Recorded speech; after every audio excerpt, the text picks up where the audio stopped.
pagi, sahabat Neskape, jumpa kembali dengan Gerus Gegen.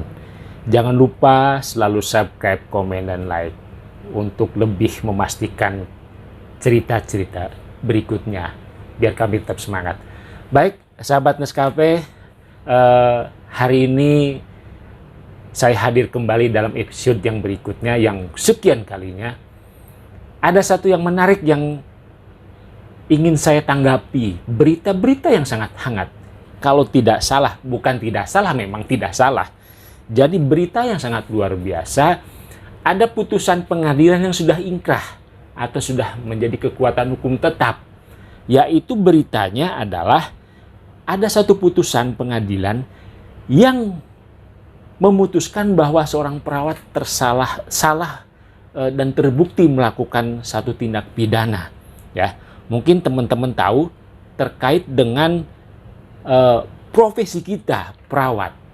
Beliau disangkakan mengenai pasal Undang-Undang Tenaga Kesehatan, kalau tidak salah 36/2014, pasal 84. Lalu juga terkait dengan KUHP Hukum Pidana, pasal 360 ayat 2. Mari kita simak pasal tersebut ya, biar kita tidak gagal paham, sehingga tidak terjadi pro kontra yang mengakibatkan menjadi buram kasus ini. Saya melihat dari konteks normatifnya, bukan dari konteks yang lain. Ya, kompetensi, kewenangan klinis, tentu itu yang harus kita bahas.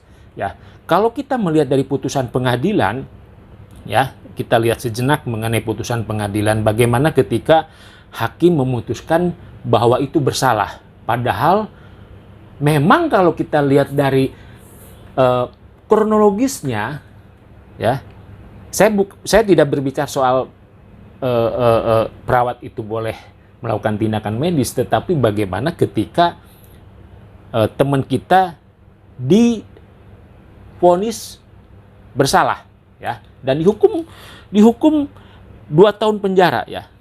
Jadi ini baru hot news mengenai berita ini terjadi di Bubble ASN, ya. Sertifikat ada, pelatihan sunat tak berizin istrinya di Pangkal Pinang. Ya, kalau saya bacakan sedikit ya, biar terang masalahnya.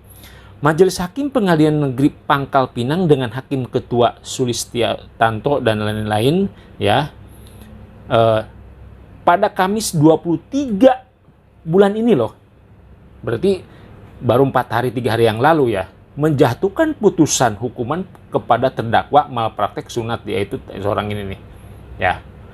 Dalam putusannya majelis hakim menilai melakukan kelalaian berat dalam praktek sunatnya yang mengakibatkan bocah 7 tahun sehingga sampai menyebabkan korban mengalami luka permanen, ya. Dan ini pasalnya yang dijatuhkan oleh majelis hakim, yaitu mengadili menyatakan terdakwa telah terbukti sah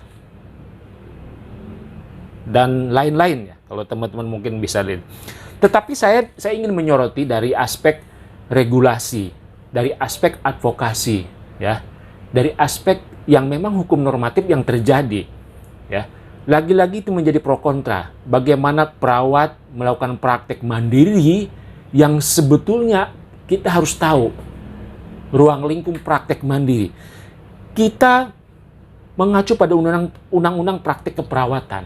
Di situ ada namanya delegasi dan mandat, ya.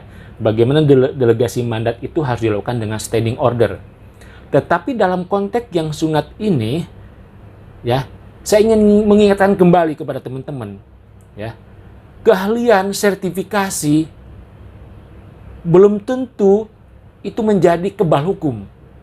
SOP belum tentu juga kebal hukum, karena SOP dibuat berdasarkan kolegium, dibuat berdasarkan medis. Satu hal contoh, ada suatu tindakan yang memang sudah sesuai prosedur dan ada terjadi kelalaian. Apakah itu sebagai suatu pengampu? Kalau itu kelalaian mengakibatkan kerugian, tentu ada akibatnya. Karena memang segala sesuatu tindakan yang mengakibatkan kerugian orang itu adalah harus ada ganti rugi. Kalau konteks ini. Tetapi kalau kita melihat konteks sunatnya atau khitan ini menjadi pro kontra. Beberapa momen saya katakan bahwa ini kita harus melakukan satu audensi. Kita harus melakukan satu kesempatan bagaimana regulasi, advokasi tenaga perawat yang memang mayoritas di tenaga-tenaga kesehatan lainnya lebih banyak.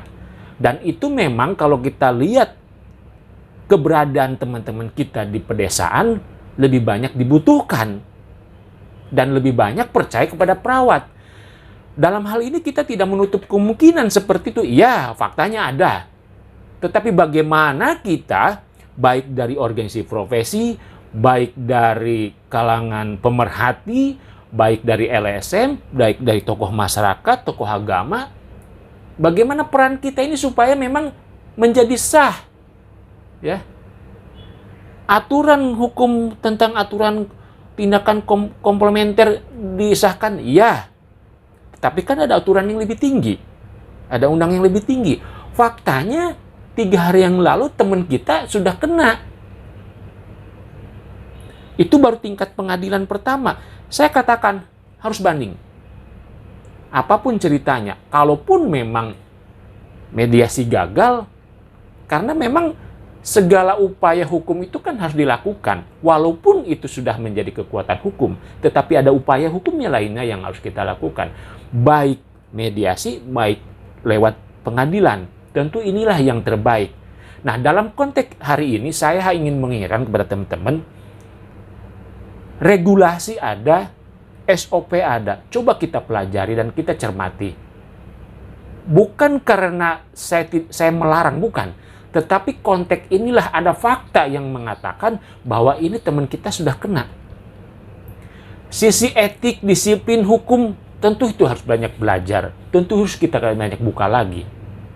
Ini karena sangat prihatin dari hari ke hari. Lagi-lagi terjadi seperti itu. Satu sisi perjuangan COVID kita belum selesai. Satu sisi teman-teman kita mempertahankan kehidupan untuk memenuhi kebutuhan ekonomi juga masih berjuang. Konteks inilah yang menurut saya harus kita sama-sama perjuangkan, harus kita sama pikirkan. Bukan menyalahi siapa yang salah, siapa yang... Saya kira konteksnya bukan itu. Ini fakta sudah terjadi, bagaimana kita bisa mempelajari fakta ini supaya bisa kita keluar dari lingkaran setan ini.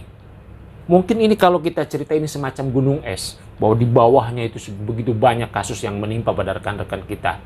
Konteksnya di sini kita sudah masuk media sosial dan orang sudah bisa mengakses, oh ya begini, oh ya begitu. Saya kira ini bukan lagi sesuatu yang aib yang harus kita tutupi, bukan. Ya. Bukan, tetapi ini konteks ini harus kita pelajari dan harus kita cermati. Kenapa bisa terjadi? Apakah memang teman kita tidak ngerti tentang regulasi? Apakah memang teman kita memang terdorong oleh dengan hal-hal lain tentang materi? Saya tidak tahu. Tetapi sekali lagi konteks regulasi, hukum-hukum normatif itu yang memang harus ada. Bukan ada lagi, harus kita pelajari. Mau nggak mau, suka nggak suka, inilah faktanya kita hidup di negara hukum. Bukan negara kekuasaan. PR kita ke depan, pekerjaan rumah kita ke depan adalah mari kita bersama-sama bersatu, berkumpul, memberikan satu pemahaman, memberikan satu pemasukan, atau perlu kita bikin satu aturan dan minta untuk dilegalkan. Hanya itu saya kira yang harus kita sepakati. Jadi tidak ada cara lain, tidak ada jalan lain kecuali kita harus berjuang bersama-sama, kumpul bersama-sama, saling bahu-membahu. Sudah waktunya kita harus saling membahu. Sudah waktunya harus kita saling kolaborasi. Jauhkanlah perbedaan. Jadikanlah perbedaan menjadi kekayaan. Karena dengan bersatu, dengan berpadu, dengan kekuatan yang luar biasa, tentu kita akan menjamin suatu kesejahteraan bagi teman-teman kita perawat. Dimanapun berada. Oke guys, teman-teman jangan pernah putus asa, jangan pernah kecewa, jangan pernah patah hati dan patah arang tentunya. Dan orang bilang kalau patah hati susah diobati, ya. Tetapi luka hati masih bisa mencari obat yang lain alternatif. Oke teman-teman, tetap semangat. hari ini luar biasa, kita sudah diskusi dan tetap jaga prokes meskipun memang masih dalam suasana pandemik. Tetap jangan lupa subscribe, komen, dan like. Tentunya tetap semangat. Oke.